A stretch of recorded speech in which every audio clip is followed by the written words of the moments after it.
Karnataka is set for another change of government in less than 15 months. Now, how does this instability and frequently changing government impact the Silicon Valley, which is ranked amongst top 10 Asia-Pacific cities for cross-border investments in real estate and is today India's best office space market by absorption? Just about every Fortune 500 company looking at India wants to set up office in this city. Let's get some answers from my guest today, Srinivasan Gopalan, CEO of Ozone Group. Also with us, Jaggi Marwa, Executive MD of JLL India. Gentlemen, thank you very much for joining me. And, I'm just going to come straight to the question. What do you make of this political instability? I mean, does real estate get affected at all? We are kind of used to this situation, and it's nothing new. I mean, if you look at the history of Karnataka, we have always been having governments which are different from what is there in the center, and people have different views. Having the same government in the center is, and the state is good, etc. But honestly speaking, our day-to-day business, there are enough turbulence in real estate industry for us to take care of those. So and I don't think instability is not such a big factor. It's not a big hindrance, honestly. I mean, we are kind of used to it, and you have to please any political master. I mean, okay, let's look at the, I don't want to put you in an uncomfortable position.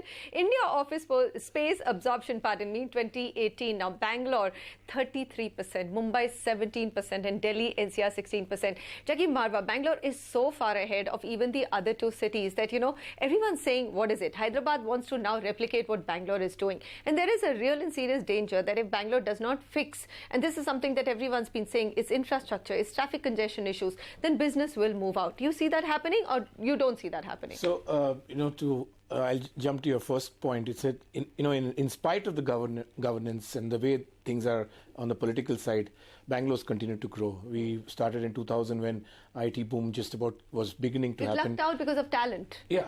Well, that talent could luck out that luck could also run its course. No, but also the velocity with which people can hire in this city supersedes any other city.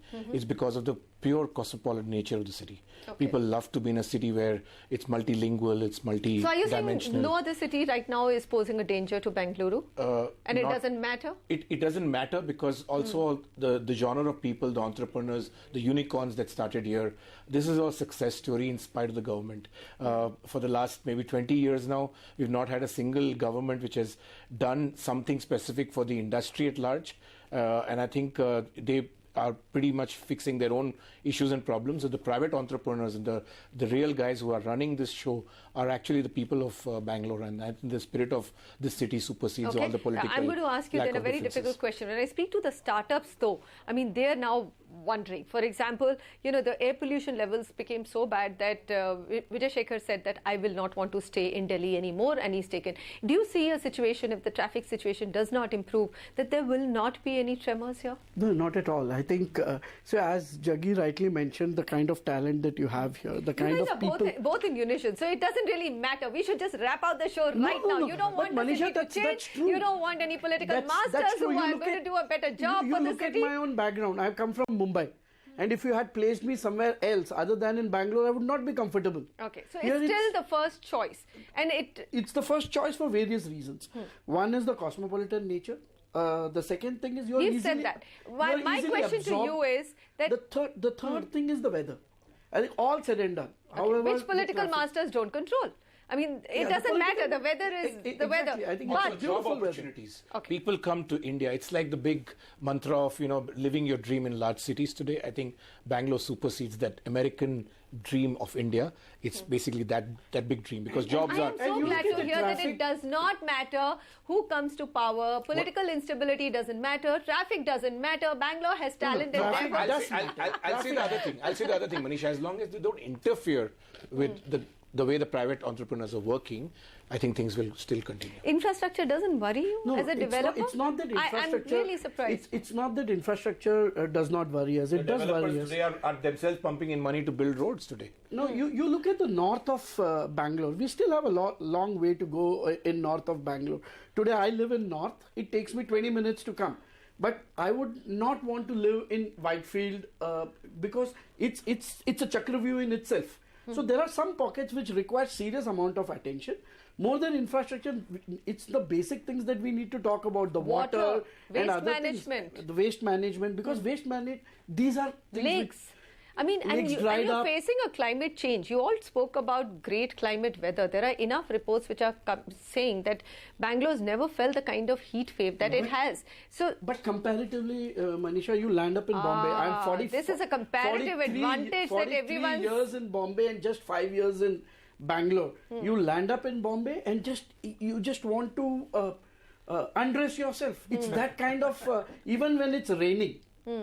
Okay, so this is what my panel just before the break, and these are civic evangelists, urbanists who are concerned about the city and the quality of life having actually gone down dramatically. They say that Bangalore has suffered the maximum erosion of quality of life in the last decade. It's still better, and therefore Bangalore is living on its arrogance. How long will this luck last? So I think good point, but only thing is if you look at how the population has grown, 2004 we were at about a 4.5-5 million population. It's now today at 13 million. So I think that numbers also, it's also because people are flocking into the city.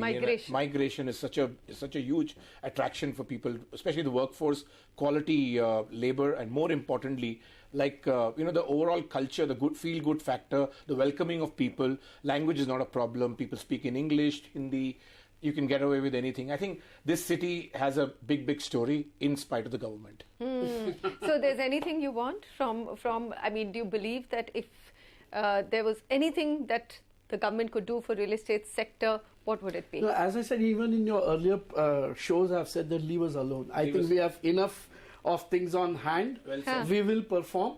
We are a very resilient industry, and we will keep coming back. So you don't even want any big infrastructure changes or moves? Or of course, 97 metro stations are going to come to Bangalore. Yeah. All those things have to happen. 2023. I need to move him out to Delhi now. He's becoming too much of an evangelist for Bengaluru.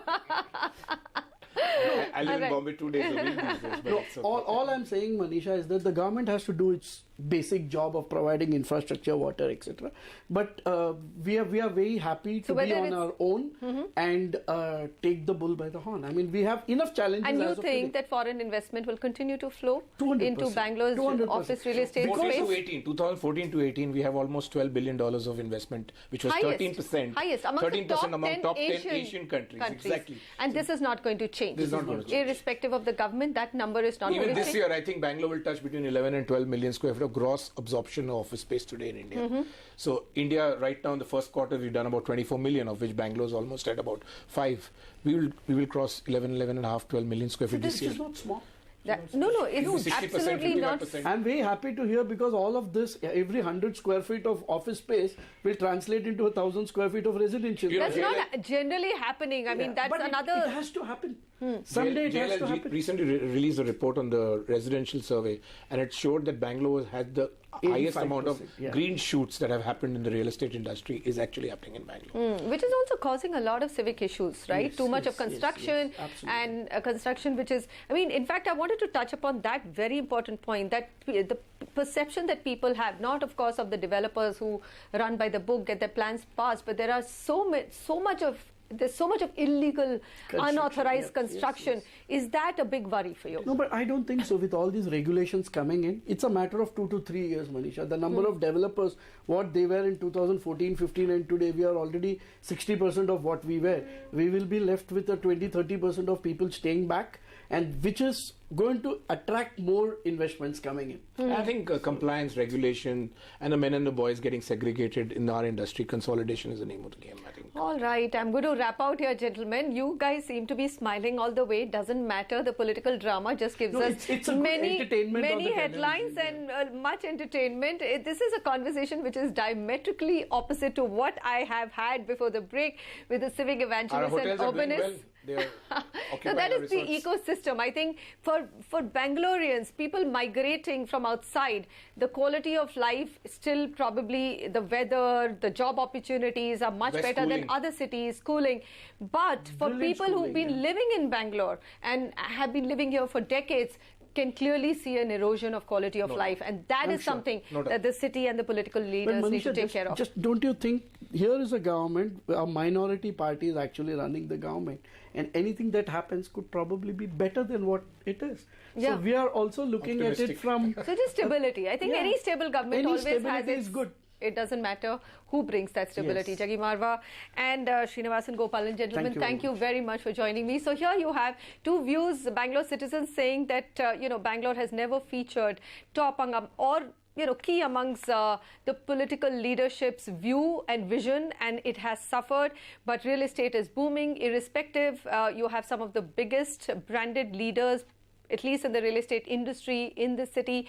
Investments are flowing in. So the government really doesn't need to do. We just need to make sure that, the government doesn't run out of luck, and this arrogance of the city isn't lost in that slugfest that you see at a political level. Hoping for a stable government. Thank you so much for joining me on Urban Reality.